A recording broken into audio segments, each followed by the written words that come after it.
ప్రస్తుతము ఇజ్రాయెల్లో ఉన్న తెలుగు వారు కూడా కాస్త ఆందోళనగా ఉన్నారు. ప్రస్తుతము ఇజ్రాయెల్లో ఉన్న తెలంగాణ అసోసియేషన్ అధ్యక్షుడు గంగాధర్ మనతో ఉన్నారు. ఆయన అడిగి మరెన్నో తెలుసుకున్నాం. గంగాధర్ గారు, ఎంతమంది ఉంటారండి తెలుగు వారు ఇజ్రాయెల్లో? మీరు ఎప్పుడు వెళ్ళారు? మిగతా తెలుగు వారంతా కూడా ఎక్కడెక్కడ ఏ ప్రాంతాల్లో ఉంటారు? వాళ్ళ సంక్షేమం ఏ విధంగా ఉంది? అంటే ఒకవేళ ఊహించని పరిణామాలు తలెత్తితే వాళ్ళందరూ ఏ విధంగా, అంటే మీరు అంటున్నారు బంకర్లు అవి కానీ, ఇంకా ఇంకా ఎలా ఏర్పాట్లు ఉన్నాయి అక్కడ? నాది నిజామాబాద్ జిల్లా అంకాపూర్ గ్రామం సార్, ఆర్మల్ మండల్. నేను వచ్చి 10 సంవత్సరాలు అవుతుంది. 2016 అక్టోబర్ లో వచ్చాను ఇక్కడికి. అప్పటి నుంచి ఇక్కడనే ఉంటున్నా. ఇక్కడ మన ఏరియాకి సంబంధించి తెలంగాణ తెలుగు పీపుల్ అంతా వివిధ సెక్టార్లలో పనిచేయడానికి వచ్చిన వాళ్ళం. మళ్ళీ తెలుగు ఆంధ్రాకి సంబంధించి 7,000 నుంచి 8,000 మంది వరకు ఉంటారు అక్రాస్ ద ఇజ్రాయిల్ సరౌండింగ్స్ మొత్తంలో. మన తెలుగు పీపుల్ ఉండేది ఎక్కువ, ఈ తెలంగాణ పీపుల్ ఉండేదేమో తెలవిలో, రమత్ గాన్ లో, బెన్నిబెరక్, ఈ 3 సిటీలు ఉంటారు ఎక్కువ మటుకు. పెద్ద తిక్కువలకు కొంతమంది. ఆంధ్ర పీపుల్ ఉండేది తెలవిలో ప్లస్ ఒరియుదా, యహూదా, ఈ ఏరియాలో సోఫియాన్, ఈ 4 ఏరియాల్లో ఎక్కువ మంది ఉంటారు. కేర్ గివర్లు చేసేటోళ్ళు ఎక్కడక్కడ పని చేసుకుంటారు. కేర్ గివర్లు ఎక్కడ అని చెప్పలేము మనం, ఒక్కొక్కరు ఒక్కొక్క ప్లేస్ లో చేస్తారు. కన్స్ట్రక్షన్, అగ్రికల్చర్, వివిధ సెక్టార్లలో వచ్చిన వాళ్ళు వాళ్ళ సైట్స్ ఎక్కడ ఉంటే అక్కడ చేసుకుంటున్నారు సార్. అందరం సేఫ్గా ఉన్నాం సార్.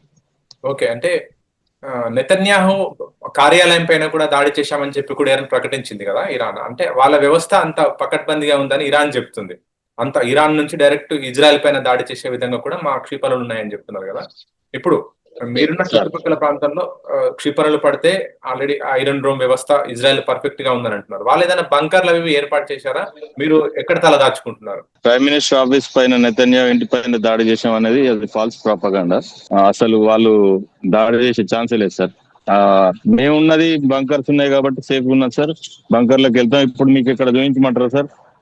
మెయిన్ రోడ్ పైన బంకర్లలో, ఎందుకంటే తెలుగు వాళ్ళు సంబంధించిన వాళ్ళు ఇద్దరు కూడా ఉన్నారు అక్కడ, ఇటు తెలంగాణ అటు ఆంధ్రప్రదేశ్. ఇది మెయిన్ రోడ్ సార్. ఇది బెన్గురియన్ మెయిన్ రోడ్, జబ్సిన్స్కీ స్ట్రీట్ అంటారు. ఇది బెన్గురియన్ మెట్రో సార్. ఇది మాకు అందుబాటులో ఉంది. నేనున్న ప్లేస్ కి అందుబాటులో ఉంది. ఇక్కడ మనం సుమారు ఈ మెట్రో స్టేషన్ పక్కన ఇంకో 1 కిలోమీటర్ తర్వాత ఇంకో స్టేషన్ ఉంది సార్, హెర్జల్ స్టేషన్ అని, బియాలిక్ స్టేషన్. మళ్ళీ ఇటు ఉన్న వెనక సైడ్ వెళ్తేనేమో ఇంకో స్టేషన్ ఉంది, పర్దేశ్ ఘాట్ సార్. ఆ స్టేషన్, ఆ 3 స్టేషన్లలో మనోళ్ళందరూ తల తెచ్చుకుంటున్నాం సార్. ఇప్పుడు నేను మెట్రో స్టేషన్ లోకి వెళ్తున్నా. సైరన్స్ వచ్చినప్పుడు ఈ స్టెప్స్ ఆన్ అవుతుంది. ఇప్పుడు సైరన్స్ లేవు కాబట్టి ఆఫ్ ఉంది. ఒక్క నిమిషం. అయితే ఈ మెట్రోలోకి వస్తున్నాం సార్. ఇప్పుడు నేను 2 ఫ్లోర్స్ లోపలికి వచ్చిన, 2 to 3 ఫ్లోర్స్ అక్కడ పైన, అక్కడ నుండి ఇక్కడికి.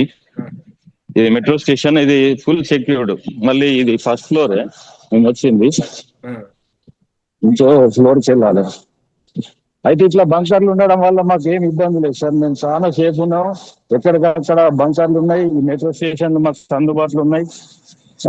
అందరం సైరన్ రాగానే మాకు 10 minutes టైం ఉంటుంది, మెసేజ్ అలర్ట్ రాగానే. అంతలోపు మేము డైరెక్ట్ గా ఈ మెట్రో స్టేషన్ లోకి రావడం, బంకర్లలోకి వెళ్ళిపోవడం. మళ్ళీ అలర్ట్ వచ్చినాక కూడా మళ్ళీ సైరన్స్ వస్తాయి మిసైల్ అటాక్ జరిగే ముందు, వాళ్ళు పేల్చే ముందు పైన. ఇది మెట్రో స్టేషన్ సార్. ఇట్లా పడుకుర్రు అందరు మనోళ్ళు. అంటే ఇక్కడ సిటిజన్స్ కానీ మనం కానీ ఎవరైనా వేరే వేరే కంట్రీస్ వాళ్ళు కానీ ఇట్లా ఇక్కడ పడుకోవడానికి మనోళ్ళందరూ. ఫుడ్ అంటూ ఇప్పుడు లేదు సార్, ఇప్పుడు లేదు. ఇంతకు ముందు ఏంటంటే మనం హమాస్ దాడి జరిగినప్పుడు చాలా రోజులు పోయింది కాబట్టి మేము అప్పుడు ఫుడ్ వీళ్ళు ఇచ్చారు. అంటే స్నాక్స్, ఇన్ని శాండ్విచ్లు, అట్లాంటి వాటర్ బాటిల్స్. అప్పుడు ఇంకా మ్యాట్రెస్, పిల్లో కవర్స్, బెడ్షీట్లు కూడా ఇచ్చారు సార్. సెక్యూరిటీ, ఇట్లా సెక్యూరిటీని చూడండి అక్కడ పైన. యాక్చువల్ గా అలో చేయరు. మామూలుగా రెగ్యులర్ డేస్ లో, అంటే సాధారణ రోజుల్లో మీరుండేది ఎక్కడండి? మీరుండే ఇల్లు ఎక్కడ? మీకు ఒకవేళ అక్కడ నుంచి మెట్రో గానీ బంకర్ వద్ద? అవును సార్, ఈ మెట్రోకి అపోజిట్ లోనే ఉంటాను నేను ఉండడం. నాకు చాలా ఇది 1 minute లోపు వచ్చేస్తా. కానీ మిగతా వాళ్ళకి కొంచెం దూరం ఉన్న వాళ్ళకి కూడా రావచ్చు సార్. విత్ ఇన్ 500 meters అంతే పరిగెత్తుకొస్తాం. మళ్ళీ బంకర్లు కూడా ఉన్నాయి కదా సార్ ప్రతి బిల్డింగ్ లో. ఇవి ఇట్లా అందరు బెడ్షీట్లు అవన్నీ పెట్టుకున్నారు చూడండి సార్. పడుకున్న వాళ్ళని కూడా చూపిస్తా. ఇప్పుడు వీళ్ళు ఊకే పోయి పిల్లలు ఇందులోనే ఆడుకుంటారు, ఎవరేమన్నా రావు. మరి మీకు లైవ్లీహుడ్ అంటే 10 minutes ముందు అలర్ట్ వస్తుంది కదా, మామూలుగా మీరు అవును వర్క్ సార్. చేసుకోవడానికి వెళ్ళొచ్చా రోజు? అయితే ఇప్పుడు ఈ 3 రోజుల నుండి వెళ్ళొచ్చు. ఈ 3 రోజుల నుండి వాళ్ళు ఎవరైతే రమ్మంటారో వాళ్ళ దగ్గరికి వెళ్తున్నాం. పనికి వెళ్తున్నాం. ఈ హ్మ్. మిగతా వాళ్ళు పనులు ఎవరైనా వద్దంటారు కదా. ఇప్పుడు స్కూల్స్, ఆఫీసెస్ అన్ని క్లోజ్ ఉన్నాయి సార్. హుహు. క్లోజ్ ఉండడం వల్ల మేము కొంతమంది పిల్లలు ఇంట్లోనే ఉన్నారు, వద్దంటారు. మేము హౌస్ కీపింగ్ చేస్తాం.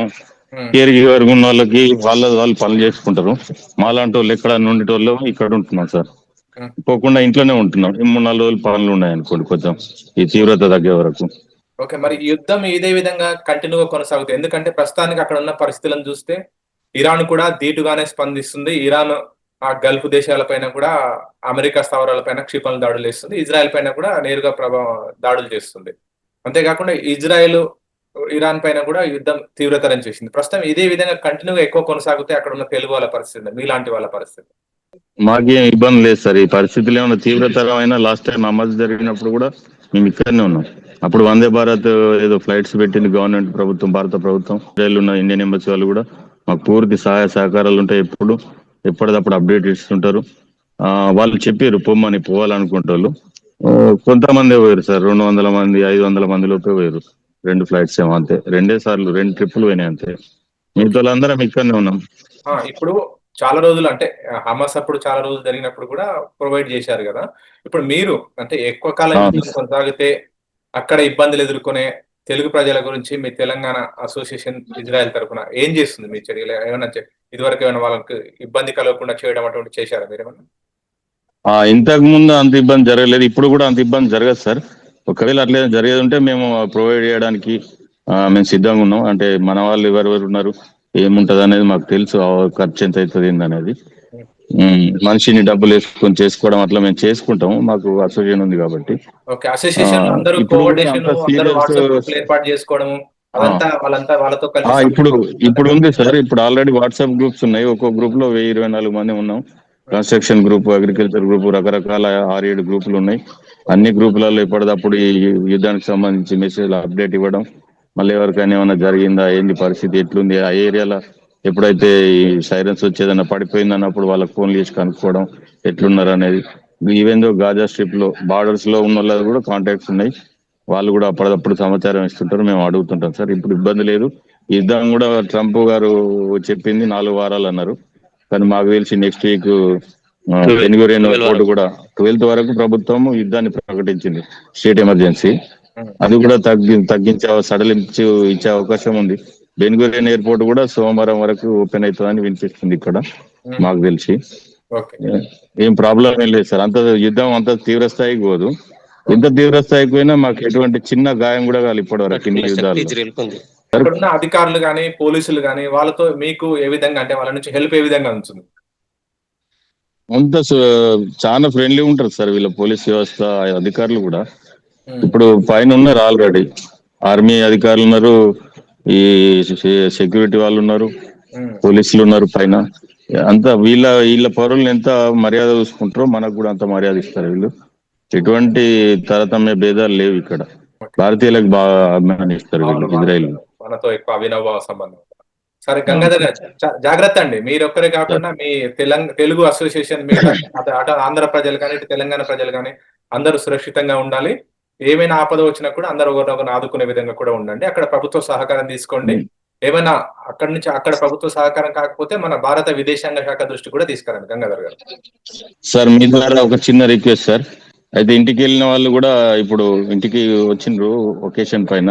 వాళ్ళ వీసాలు ఈ వారం 10 రోజులలో ఇక్కడికి వచ్చే వాళ్ళు, తిరిగి వచ్చే వాళ్ళ వీసాలని కూడా ప్రభుత్వం 1000 మంది వీసాలని పొడిగించింది. ఈ నెల అవును. 28వ తేదీ వరకు, మార్చి 28 వరకు పొడిగించింది. వాళ్ళు ఎవరు ఆందోళన చెందొద్దు. మీరు రీఎంట్రీ మీకు ఉంది, రావచ్చు. హ్మ్. మళ్ళీ ఇక్కడ ఎవరైతే వీసాలు ఉన్నాయో, వీసాలు ఇక్కడ ఎక్స్టెన్షన్ కావాల్సినాయో వాళ్ళవి కూడా ఆటోమేటిక్ గా ఎక్స్టెన్షన్ చేసింది 1 మంత్ పొడిగించింది. మేము అందరం సేఫ్ ఉన్నాం. మాకు ఫుడ్ కానీ ఎటువంటి ప్రాబ్లం లేదు. కొన్ని మీడియా సంస్థలు హ్మ్. ఆ అప్పుడు దుష్ప్రచారం చేస్తున్నాయి, ఏదో జరిగిపోయింది, ప్రధాని నెతన్యాహు పైన అటాక్ జరిగిందని. అటువంటిది అవాస్తవం, అసత్య ప్రచారం.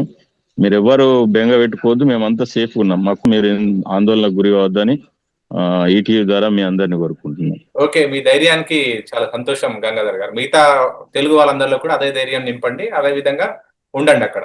Thank you sir, thank you so much. Thank you Gangadhar గారు. ప్రస్తుతం Bye, sir. అక్కడ ఉన్న తెలుగు వాళ్ళంతా కూడా సురక్షితంగా ఉన్నామని చెప్పి కూడా గంగాధర్ చెప్తున్నారు.